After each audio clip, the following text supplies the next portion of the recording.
Hello student, आज हम लोग जो है क्लास 10वां का सब्जेक्ट मैथ में द्विघात समीकरण का वर्मा नियम देखेंगे।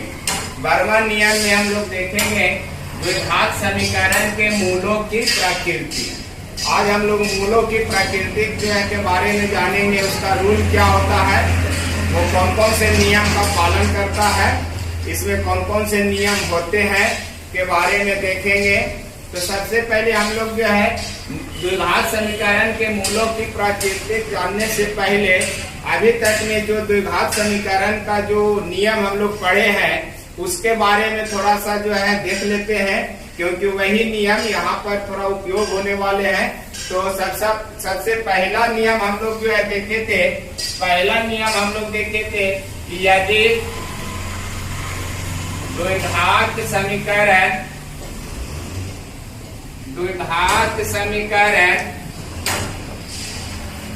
ax² plus bx plus c बराबर 0 हो तो इसका दो मूल होते हैं, जो हम लोग ने देखा था। इसका दो मूल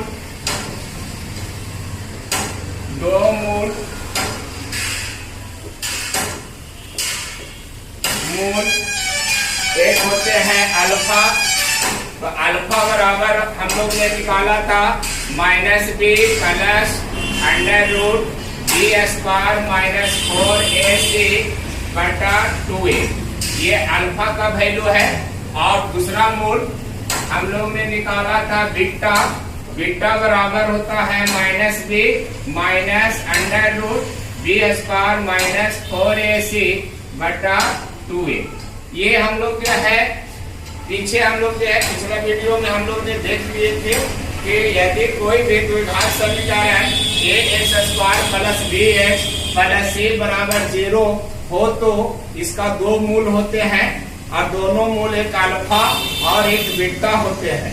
तो अल्फा और बीटा जो होते हैं, अल्फा बराबर होते हैं -b plus √b² minus 4ac बटा 2a, और बीटा बराबर होते हैं -b minus √b² minus 4ac बटा 2a। तो ये जो है अल्फा और बीटा दो मूल इसका जो है निकल जाते हैं। उसके बाद हम लोग ने जो है दूसरा नियम हम लोग ने देखा। दूसरा नियम देखा कि द्विघात समीकरण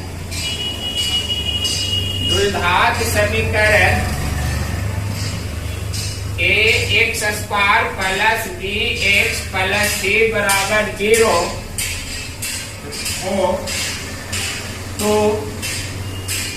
b² माइनस 4ac को विवेचक,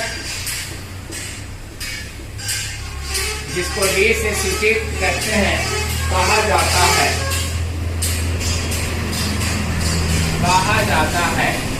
यदि अगर कोई द्विघात समीकरण ax² plus bx plus c बराबर 0 हो तो उसका जो है b² माइनस 4ac जो ये वैल्यू है, ये इस वैल्यू को हम लोग जो है विवेचक जिसको हम लोग कहते हैं, विवेचक जिसको d से सूचित करते हैं, तो ये विवेचक कहलाता है। ये भी हम लोग ने पीछे देख लिया था। अतः विवेचक अर्थात d बराबर b² माइनस 4ac होता है। तो ये हमारा जो है एक प्रकार का सूत्र है विवेचक निकालने का, द्विघात समीकरण के विवेचक निकालने का। तो यही विवेचक पर आज हम लोग जो है मूलों की प्रकृति देखेंगे कि कौन समीकरण का कैसा हल होगा, उसका कैसा मूल होगा। तो मूल पता लगाने के लिए इस विवेचक अर्थात d हमको पता लगाना पड़ेगा, और ये d से ही हमारा जो है द्विघात समीकरण के मूलों की प्रकृति पता लग जाएगा। अर्थात द्विघात समीकरण के जो मूल होंगे वो कैसा होंगे, वास्तविक होंगे, समान होंगे, असमान होंगे, या फिर इसका वैल्यू मूल निकलेगा ही नहीं। ये क्या होगा, ये हमारा d से ही पता लगता है। तो चलिए हम लोग जो है मूलों की प्रकृति देखते हैं कि मूलों की प्रकृति जानने के लिए कौन जो है नियम होते हैं, और उसके लिए हमको क्या क्या जो है याद कर रखना। अब जो है मूलों की प्रकृति जानने के लिए, देखने के लिए हम लोग जो है इसका द्विघात समीकरण की मूलों की प्रकृति जो है के लिए डाटा हम लोग तैयार करते हैं। सबसे पहले जो है विवेचक जिसको डी कहते हैं, और दूसरा में जो है मूलों की प्रकृति,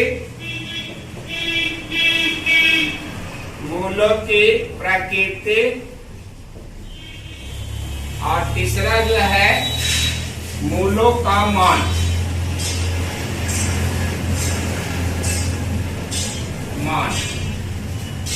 अब ये विवेचक से हमको जो है डी से ये दो चीज पता लग जाएंगे। पहला मूलों की प्रकृति क्या होंगे, और दूसरा मूलों का मान, मैंने द्विघात समीकरण के मूलों का मान जो है कितना होगा। तो ये तीनों चीज हमारा पता लग जाएंगे। इसके लिए ये पता लगाने के लिए आपको सबसे पहले जो है डी निकालना होगा, और डी निकालने के बाद यदि आपका जो है डी का मान नंबर 1 में बी स्क्वायर माइनस 4ac का मान अगर 0 से बड़ा हो जाए, 0 से इसका मान क्या हो जाए, बड़ा हो जाए, तब या तो इसको आप बोल सकते हैं डी जो है 0 से बड़ा हो, तब इसका जो है प्रकृति जो होगा, मूलों की प्रकृति जो होगा वास्तविक एवं असमान होगा। अब असमान होने का मतलब हुआ कि जो अल्फा और बीटा जो है मान निकलेगा वो वास्तविक संख्या के रूप में निकलेगा, और अल्फा और बीटा का जो मान होंगे दोनों भिन्न भिन्न होंगे। अर्थात अल्फा जो बराबर होंगे minus b plus under root b square minus 4ac बटा 2a, ये अल्फा का मान होगा। और इसमें बीटा का जो मान होगा minus b minus under root b square minus 4ac बटा 2a, ये दोनों भिन्न भिन्न मान आवेंगे अल्फा और बीटा। तो अगर आपका विवेचक बी स्क्वायर माइनस 4ac 0 से बड़ा हो जाता है, तब उसका मूल्य जो होंगे वास्तविक होंगे एवं असमान होंगे, तथा अल्फा जो है दोनों अल्फा और बीटा दोनों मान भिन्न भिन्न होंगे, एक जैसा मान नहीं निकलेगा। दूसरा नियम कहता है इसका कि यदि बी स्क्वायर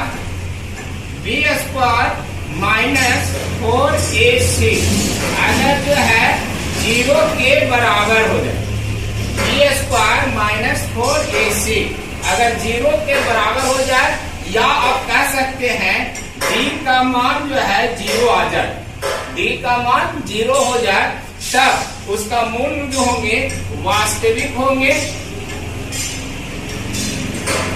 एवं समान होगा। समान का मतलब अल्फा और बीटा दोनों बराबर होंगे, एक ही होंगे।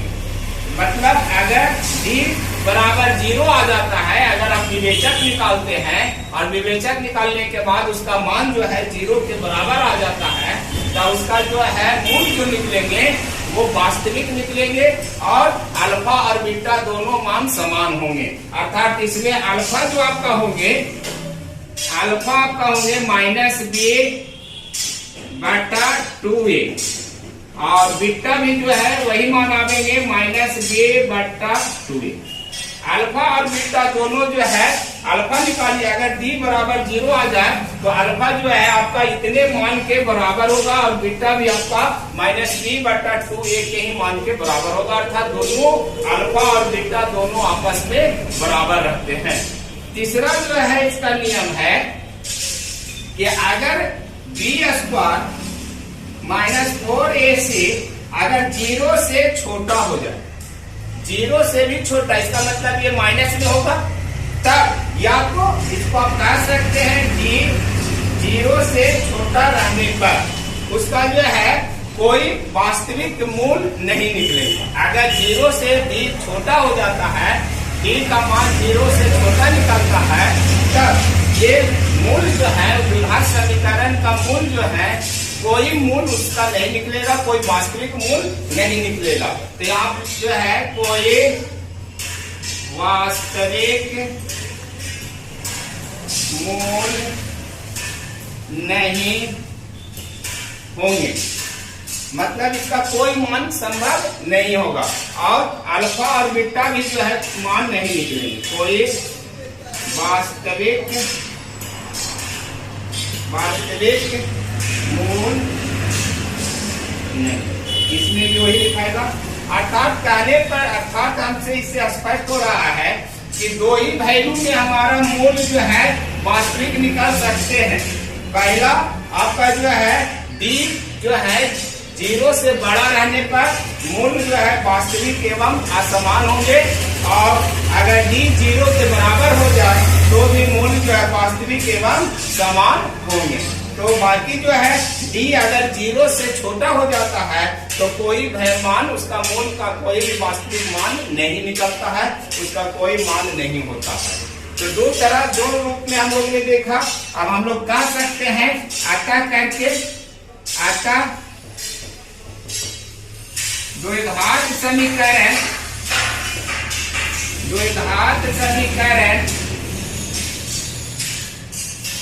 ax² plus bx plus c बराबर 0 में d 0 से बड़ा या बराबर, 0 से बड़ा या बराबर रहने पर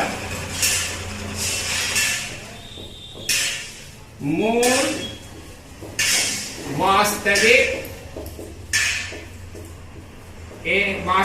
होते हैं। अब आपसे मतलब आप स्पष्ट रूप से कह सकते हैं कि मूल वास्तविक कब हो सकते हैं। तो मूल वास्तविक जो है दो ही शर्त में हो सकते हैं, जब डी जो है आपका 0 से या तो बड़ा हो जाए या फिर 0 के बराबर हो जाए। मैंने यही दो शर्त पर ही जो है द्विघात समीकरण का मूल वास्तविक होंगे। हम लोग जो है देखा डी 0 से बड़ा रहने पर वास्तविक एवं असमान होंगे, अगर डी 0 के बराबर होते हैं तो वास्तविक एवं जो है समान होते हैं। इसमें असमान होते हैं, अगर बड़ा रहेंगे डी जो है 0 से बड़ा रहेंगे तो वास्तविक और असमान होंगे और डी 0 के बराबर हो जाते हैं तो वास्तविक एवं समान होते हैं। तो यही तो जो है वैल्यू में आपका जो है मूल जो है वास्तविक होते हैं और 0 से अगर छोटा रहते हैं तो मूल जो है वास्तविक मान नहीं निकलते हैं, नहीं होते हैं। तो इस तरह से ये दो मान का यहाँ जो है फाइनल हम लोग ने देख लिया कि यदि द्विघात समीकरण ax² plus bx plus c बराबर 0 में अगर डी निकालते हैं, डी का वैल्यू जो है अगर 0 से या तो बड़ा हो जाए या फिर 0 के बराबर हो जाए तब उसका मूल जो होंगे हर हाल में वास्तविक ही मान निकलेंगे। तो इस तरह से हम लोग अब जो है इस पर हम लोग एक प्रश्न जो है हिसाब बना के देख लेते हैं कि वो क्या हमारा आंसर और कैसे हम लोग का उसका बनेगा। तो हम लोग एक्सरसाइज पर आ जाते हैं 4.3 पर डॉक्टर केसी सिन्हा अर्थात स्टूडेंट फ्रेंड का बुक में एक्सरसाइज 4.3 का हम लोग एक हिसाब देखते हैं कि उसका मूल जो है प्राकृतिक क्या होता है और प्राकृतिक कैसे निकाला जाता है।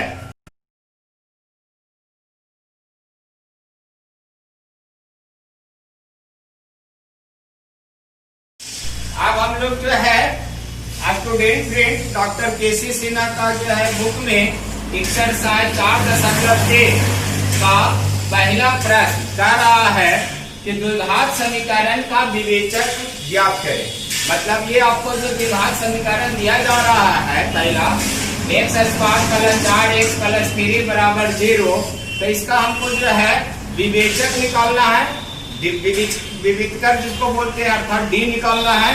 और बाद फिर कह रहा है कि मूलों की प्राकृतिक बतावे, मतलब मूलों की प्राकृतिक क्या होंगे ये हमको भी लिखना है।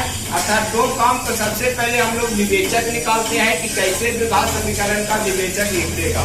तो प्रश्न जो है दिया हुआ है तो इसको जो है बनाने से पहले प्रश्न से समीकरण हमको कितना दे रहा है ये लिख लेंगे। तो तो समीकरण आपका है x square plus 4x plus 3 equal to 0। ये हमारा समीकरण है। यहाँ से हम लोग पहले जो है निकाल लेंगे, a पता लगा लेंगे, b पता लगा लेंगे और c पता लगा लेंगे कि कितना है। अब a b c आप लोग को पता है कि a जो है एक्स स्क्वायर का गुणांक है, b जो है x का गुणांक है और c जो है अचर पद है। तो यहाँ पर a का वैल्यू एक्स स्क्वायर का गुणांक, तो एक्स स्क्वायर का गुणांक कुछ नहीं है तो कुछ नहीं रहता है तो हम लोग 1 मान लेते हैं। तो चलिए यहाँ पर x का 1 बराबर 1 हो गया, एक्स स्क्वायर का गुणांक 1 है तो 1 हो गया। अब आते हैं b का गुणांक, b बराबर, तो b जो है x का गुणांक है, तो x का गुणांक आपका जो है x के साथ 4 गुना हो रहे हैं तो 4 लिखाएगा और अचर पर 3 है तो 3 लिख दिया। इस तरह से हर एक समीकरण में से विवेचक निकालने से पहले a, b और c आपको ज्ञात करना है। उसके बाद हम लोग जो है फॉर्मूला, जैसे अभी हम लोग ने फॉर्मूला देखा विवेचक निकालने का, तो विवेचक का फॉर्मूला क्या हम लोग लिखे, अर्थात d बराबर हम लोग ने देखा b स्क्वायर माइनस 4ac। तो इस फॉर्मूला पर हम लोग जो है वैल्यू रख देंगे। यहाँ b का वैल्यू 4 है तो 4 लिख देंगे, 4 का स्क्वायर माइनस 4 गुना यहाँ 1 हो गया, a हो गया 1 और गुना c आपका जो है 3। यहाँ जो है d बराबर 4 का स्क्वायर 16 माइनस 4 किया 12। तो यहाँ पर जो है d बराबर d आपका आ गया 16 में से 12 गया 4, तो ये आपका d निकल गया है। एक आंसर आपको यहाँ पर हो गया विवेचक ज्ञात। इस तरह से हम विवेचक निकाल सकते हैं, विवेचक जिसको बोलते हैं अर्थात d निकाल सकते हैं। अब यहाँ से हमको ये पता लगाना है कि मूलों की प्रकृति क्या होंगी। तो यहाँ ध्यान दीजिए d का मान कितना आया है, तो यहाँ चूंकि जो है d का मान जो है 4 आया है, अब 4 जो है 0 से बड़ा है, तो यहाँ लिखेंगे ये 0 से बड़ा है। तो यहाँ 4 जो है 0 से बड़ा है, अर्थात जो है 4 किसका वैल्यू आया है, d का। इसका मतलब है कि d जो है 0 से बड़ा है, 0 से बड़ा है, अर्थात अभी आप लोग ने देखा कि d जो है अगर 0 से बड़ा होते हैं तो उसका मूलों की जो प्राकृतिक होता है वास्तविक एवं असमान होता है। तो यहाँ पर अब आप लिख सकते हैं, यहाँ हमको ये पता लग गया है कि d जो है 0 से बड़ा है, क्योंकि d का मान हमारा 4 आया है जो 0 से बड़ा है, तो d जो है 0 से बड़ा रहता है। इसीलिए द्विघात समीकरण का जो है, द्विघात समीकरण का मूल जो होंगे वास्तविक एवं असमान होंगे, असमान होंगे। ये आपका दूसरा आंसर हो गया। तो इस तरह से मूलों की प्राकृतिक पता किया जाता है। क्या पहले हम लोग d निकालते हैं और d जो है यहाँ देखा d निकालने पर हम लोग को आ गया 4 जो 0 से बड़ा है। अगर 0 से बड़ा है तो जो है लिख दिया है कि 4 जो है 0 से बड़ा है, अर्थात इसीलिए d भी जो है 0 से बड़ा होंगे, और जब d 0 से बड़ा होते हैं तो उसका मूल जो है वास्तविक एवं असमान होते हैं। अगर d जो है यहाँ पर 0 आ जाता तब उसका मूल जो होता वास्तविक और आपका समान होता, लेकिन यहाँ बड़ा आ गया है तो इसीलिए वास्तविक एवं असमान होगा। अगर जो है यहाँ पर माइनस में आ जाता तो ये d जो है 0 से छोटा हो जाता और इसका जो है मूल कोई भी वास्तविक मान नहीं निकलेगा। तो इस तरह से आप तीनों नियम का पालन करते हुए हम लोग जो है इस चैप्टर का और भी हिसाब है जो बना सकते हैं इसी आधार पर।